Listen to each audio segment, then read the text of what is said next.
Half a century ago this week I was installing a work outside Euston Station in London, in Euston Square. It's part of something called the Camden Festival, and I decided to do something based on this, which is just a piece of A4 paper bent over like this, except I would make them 10 foot high. Now the other students who were showing in Camden Festival were putting up a marquee to put their paintings and things in. But I went down to Euston Station early in the morning to see the commuters. It was a bit difficult for an art student to get up early. Anyway, I went down there, and also in the evening, and I thought, what are these commuters doing walking across Euston Square? Most of them are just looking at their feet. And I thought, well, they're not going to walk into a marquee and look at some obscure work and art like that. So I've got to do something to attract their attention.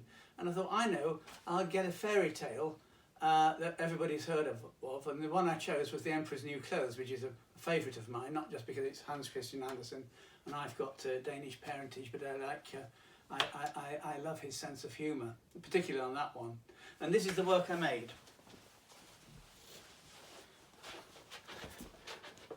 There you can see the Emperor on that piece of paper, except it's 10 foot high now. And in fact I did 4 emperors walking along like that through the square. And on one side, on the other side, it just says sea over leaf. So it's a pun sculpture, you see. When you turn it over, walk round the other side, it says sea over leaf, you see his willy. Well, those willies, you see.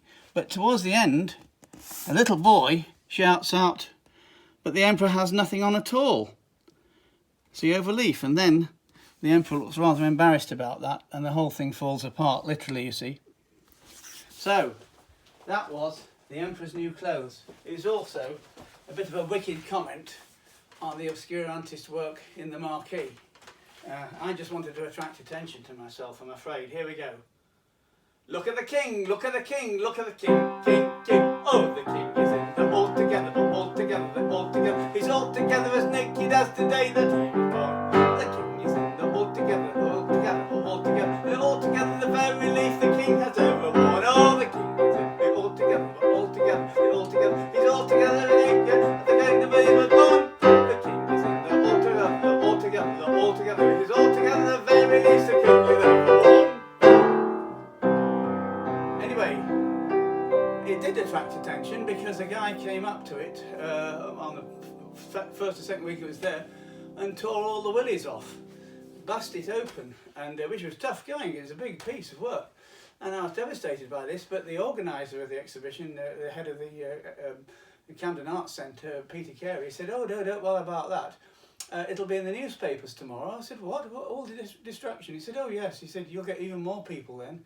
And he was absolutely right. It's the first time I thought about how publicity can sort of make people come to anything. Whether it's good, bad or indifferent, it doesn't matter. The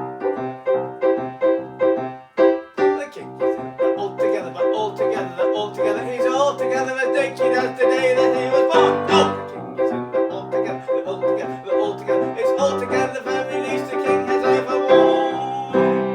Isn't it funny, 50 years later, you know, the idea of a ruler making such a fool of themselves and standing up and saying a lot of rubbish, ideas that have no clothes on them, you know, sometimes, I mean, if that ever happened, you'd feel like throwing something at the TV, wouldn't you? Does it ever happen? The king is in the altogether, but altogether, he's altogether as naked as the day that he was born. The king is in the altogether, it's altogether, but altogether, day when he was born, and it's altogether too